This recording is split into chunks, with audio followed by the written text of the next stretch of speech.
ভালো আছেন আসলাম সাহেব? জি ম্যাডাম, এই যে যা জমি টমি দেখতেছেন সবই আপনার নামে কেনা হয়ে গেছে। আচ্ছা, ওই লোকটাকে? রাজু বিভিন্ন ক্ষেত খামারের কামলা দিয়ে খায়। আজকে আমি ওরে ক্ষেতের আগাছা পরিষ্কারের জন্য রাখছি। আচ্ছা, তাহলে ওনাকে একটু ডাকেন। এই রাজু, এদিকে আয়। জি কাকা। উনি হচ্ছে ম্যাডাম, এই পুরা জমিটাই ওনার নামে কেনা হয়েছে। সালাম আলাইকুম ম্যাডাম। ওয়ালাইকুম আসসালাম। আপনার কি কোনো সমস্যা? না তো ম্যাডাম, কোনো সমস্যা নাই। তাহলে আপনি নিচের দিকে তাকিয়ে আছেন কেন? পর্দা করতেছি ম্যাডাম। পর্দা করছেন মানে? পর্দা করা ফরজ। আল্লাহ তাআলা নারী পুরুষ দুইজনকে পর্দা করতে বলছেন। নারীদেরকে বলছেন তোমরা তোমাদেরকে ঢেকে রাখো, পুরুষদেরকে বলছেন তোমরা তোমাদের দৃষ্টি সংযত রাখো। তাই নারীর জন্য যেমন পর্দা করা ফরজ, পুরুষের জন্য দৃষ্টি সংযত রাখা ফরজ। আপনি আমার জন্য বেগানা নারী, তাই আপনার দিকে তাকাইতেছি না, কিছু মনে করেন না ম্যাডাম। এই রাজু, তোর কি মাথা খারাপ হয়ে গেছে? উনি আমাকে ম্যাডাম, তুই কারে কি কস? উনি ঠিকই বলেছেন আসলাম সাহেব। আমরা নারীদের পর্দার বিষয়ে কথা বলি, কিন্তু পুরুষের পর্দার বিষয়ে এড়িয়ে যাই। অথচ দুটোই দরকার। রাজু সাহেব, আপনি এখন যেতে পারেন। আচ্ছা আসলাম সাহেব, উনি কি বিবাহিত? এই কথা কেন জিজ্ঞেসেন ম্যাডাম? ও তো বিয়ে করে না ম্যাডাম, করবো কেমনে? গরিব মানুষ। ওর বাপে যখন ছিল অবস্থা ভালোই ছিল, এখন তো পেট চালাইতে কষ্ট হয়, বউ চালাবো কেমনে? আপনাকে এখানে নিয়ে আসার কারণ কি জানেন? আমি রাজু সাহেবের বিষয়ে জানতে চাই। রাজুর ব্যাপারে জানে কি করবেন ম্যাডাম? আমি ওনাকে বিয়ে করতে চাই। আপনি এসব কি করতেছেন ম্যাডাম? আপনি এত বড় লোক, এত সহায় সম্পত্তির মালিক হয়ে সামান্য রাজুর বিয়ে করতে চান?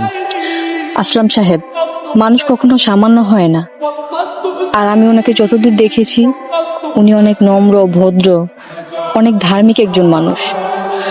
সত্যি কথা বলতে আমি মনে মনে ঠিক এরকমই একজন মানুষ খুঁজেছিলাম। আপনি ভাইবা বলতেছেন তো ম্যাডাম? হ্যাঁ, আমি ভেবেই বলছি। কিন্তু এই বিয়ে তো সম্ভব না। কেন সম্ভব নয়? কেন?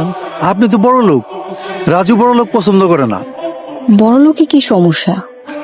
তা জানি না। আচ্ছা ঠিক আছে, তার যদি বড় লোকে সমস্যা হয়, তাহলে আমি গরিব হয়ে যাব। এইসব কি করতেছেন ম্যাডাম?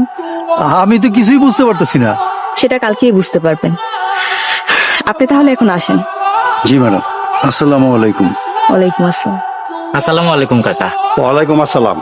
কি রে রাজু, আজকাল না তোর টাকা দেওয়ার কথা, টাকা কই? দিতাছি। এটা তুই কি দিতেছস? তোর কাছে টাকা পাবো 1,00,000, আর তুই আমার মাত্র 1,000 টাকা দিবি? হ্যাঁ দেখ রাজু, আমার লোকে কিন্তু তোর টাল টিপেটি করা চলবো না। আপনি তো জানেন কাকা, আব্বা বাইচা থাকতে তো আমাকে এত অভাব ছিল না। আব্বা মরে যাওয়ার পরে আমি এখন দিন আনি দিন খাই। একদিন কাম করলে 3 দিন কাম পাই না। আমার নিজেরই চলে না, ঋণ পরিশোধ করুন কেমনে? এটা তোর মরা বাপের যে জিগা, তোর বাপে টাকা না দিয়ে মরলো কেন? দেন কাকা, আমার মরা বাপরে নিয়ে কিছু কইবেন না। আপনি টাকা আমি পরিশোধ করে দিব। ঠিক আছে, তাহলে 1 টাকা দিবে আমারে। এখন কেমনে দিব? এখন তো আমার কাছে কোনো টাকা নাই। টাকা যদি না দিতে পারোস, তাহলে এই ভিটা বাড়ি ছেড়ে দে। কি কোন কাকা, 1,00,000 টাকার লোক ভিটা বাড়ি লিখে দিব? তোর আমি 1 মাসের সময় দিলাম।